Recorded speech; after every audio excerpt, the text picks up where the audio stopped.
Hello again, everyone.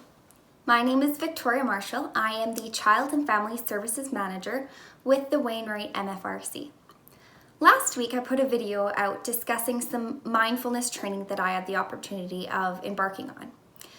Today, I'm going to be discussing 3 of those session topics with you. I am going to discuss what I've learned and how I've implemented those techniques and strategies into my life and the outcomes they've had for me. The 3 session topics I'm going to be going over today with you is the first being attention in the now, second, automaticity, and the third will be judgment. The first session topic we're going to be discussing today is attention and the now. And I'm sure by the title you can already know what this is going to be about. It is about attention to the present moment. When I first was reading about attention in the now, I thought, how easy is this going to be? I mean, it's so simple. It's right there in the title, attention to the now. How hard can that be? Well, for me, it proved to be much more difficult than I initially thought. What I did to begin this process is I started doing a body scan for 15 minutes each morning. What that looked like for me is I chose a quiet place in my home where I could be comfortable and where I'd be limited in distractions. So I would grab my yoga mat or a comfortable pillow and I would sit myself down on the floor and I would close my eyes and simply focus on my breathing. There is no right or wrong way to meditate and to do this step. This looks different for each and every person, and that's the beauty of it. I was very surprised with how much my mind would wander and get off topic. But the most important thing to remember in this process is that it is a very normal thing for our minds to wander. It's simply the gentle reminder to bring our attention back to the present moment. So what I did when I would find that my mind was wandering, I would simply revert my attention right back to my breathing. I would envision my breathing going all the way through my body and just bringing that attention fully back on that present moment. I did notice through this journey that as it was so difficult in the beginning to keep my attention on that full 15 minutes on my breathing and just concentrating on the present moment, after several weeks of doing this, it was much easier. I found myself looking forward to these 15 minutes of peace and quiet and serenity, and I would find myself getting much less distracted and my mind would stay focused on the present moment for much longer periods of time. It still happens to this day where my mind wanders, and that's okay. That is part of the process. Just bringing that back is the key essential part in learning how to be mindful and how to give our attention to the now.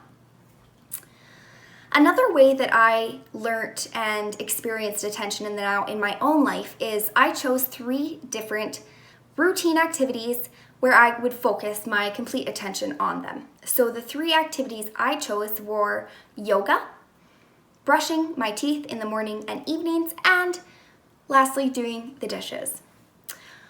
Normally, when I do these tasks, I listen to music or a podcast or have something on the background as a distraction. I found this to be the most surprising. I find this to be very valuable, to be present in doing the dishes. What does that look like? To me, it was enjoying the sensation of the hot water on my hands, looking out of my window and seeing nature in front of me, concentrating on my breathing, and just putting that attention in without any other distractions. So I challenge you to choose a couple different routine activities within your own lives where you focus in on attention to that task and you don't let the outside distractions take over and take part in that activity, just focusing in on that and see if it does impact your life in any way. The second topic I'd like to discuss with you today is automaticity. So this is really focusing on situations, so emotions, thoughts, and sensations. This means mindful attention. So creating room to just let it be and accept that it's here. This is basically observing and accepting our thoughts. So we're not trying to change them, we're just observing them and accepting them as what they are. So I found this to be, whenever I was getting distracted or whenever I was just feeling a negative emotion, it was weighing down on me. I found so often in the past, I would just try to change that emotion. I would try to distract myself with happy thoughts or doing something productive that would make me feel good. But in reality, I've learned so much in taking time to think about that and letting it be, that negative emotion, it has value in it as well. And the more time I spent letting that negative emotion be, the more I found that it wasn't weighing on me at the end of the day. Whereas if I distracted myself with something else, at the end of the day, that negative thing or that emotion, it was still present. It was just ignored. But now it's right back there. Whereas when I just let it be and I just be present with it, it doesn't last as long. And I'm able to get through it naturally versus putting it off or just distracting myself with something else. A way that I've introduced this into my life and practiced it is I practiced eating with awareness, as silly as that sounds. So what this looked like is one meal a day, I focused on my posture. I focused on looking at that food, feeling the way the sensation felt in my mouth. I worked on eating slowly and just paying my full attention on the moments, the sensation, the emotion, and the thoughts.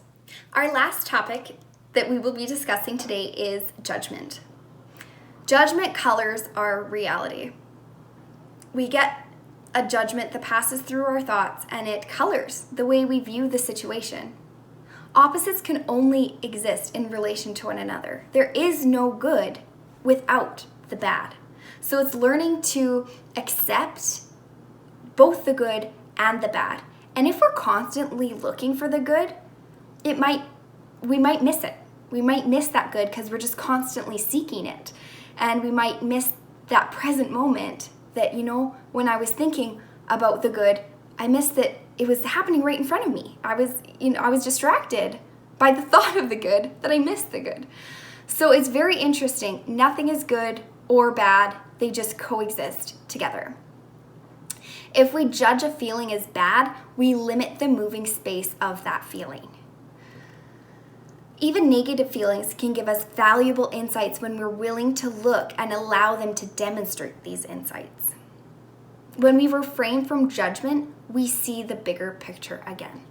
I have found this to be really, truly life-changing.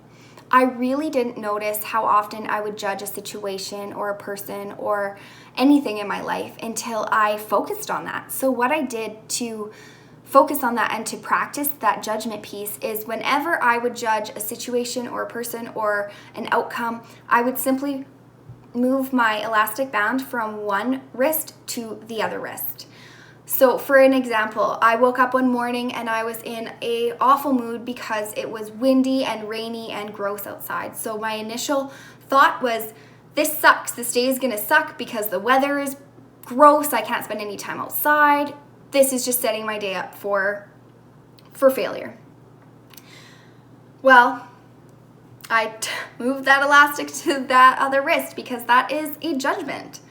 So instead, I tried to reframe my thinking process on, okay, it's raining outside. That adds value. That nourishes our soil. That helps nature grow. I may not get to spend time outside today, but I'll be able to spend time doing something else. So it's just taking that judgment piece away from it and just putting the facts out in front of you, right? I didn't know that was gonna create failure in my day. That was just a judgment I had passed on that situation.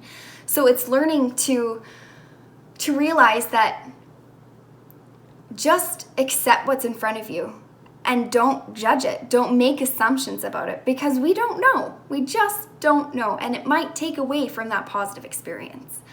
This has been a very valuable tool for me to put in my skill set. And this is something that I will be carrying on for the rest of my life because I do find that it's natural for us almost to pass judgments on people or things or situations or the weather. And it's really helped me stay positive and it's really helped me gain insight on myself and what's important to me. All right, everyone. Well, this concludes our time together on our second mindfulness video. I hope you learned something about attention to the now, automaticity, or judgment. If you have learned anything, please feel free to comment. Let me know your thoughts. Let me know how you've incorporated any of these strategies or techniques into your life and if they've impacted you at all. So again, I challenge you to try some of these things in your life and see if they do make a difference. I was very surprised with how much these have impacted my life and how much I have grown while on this journey. So thanks again for tuning in, everyone, and I will see you with my next mindfulness video.